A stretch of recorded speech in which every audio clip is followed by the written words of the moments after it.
Алтынбек Осмоналиев 17 жылдан бери Талас электр тармактар ишканасын эмгектенет. Инженер жылына кесиптештери менен облус аймагын кыдырып, оңдоп түзөө иштерине катышат. Бүгүн дагы кезектеги көмөк чордонуна келип, коргоочу жабдууларды текшерди.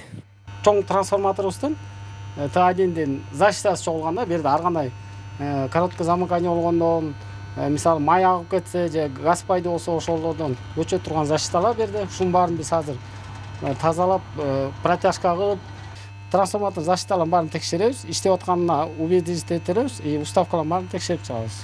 4 күнгө келдик, ошо 4 күнүн ичинде мисалы бүгүн эртең ушул трансформатор жакка иштейбиз, Т1 ТДВ жагына өтөбүз.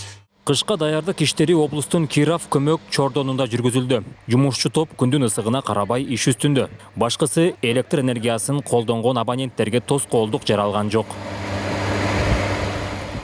Мисалы бүгүн биринчи трансформаторда иштеп атабыз. Ал трансформаторда иштегенде экинчи трансформаторга которуп коюп атабыз абоненттерибизди. Берден оңдоп түзөө иштери да жүрүп атат, анан абоненттерибиздин свети да өчкөн жок да.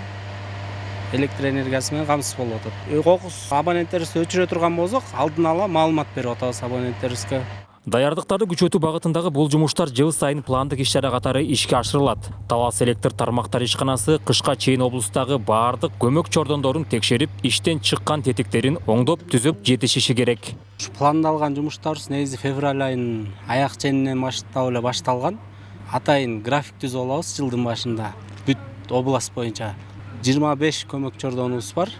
Анын ичинен 14тө 110, 220, 500 киловаттык көмөк чордондор. Ошонун баарын күзгө чейин буюрса оңдоп бүтүрөбүз.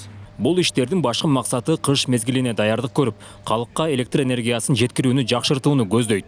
Белгилей келсек, Талас электр тармактар ишканасы 51232 калк кардарына жана 2591 мекеме уюмга электр энергиясын жеткирет.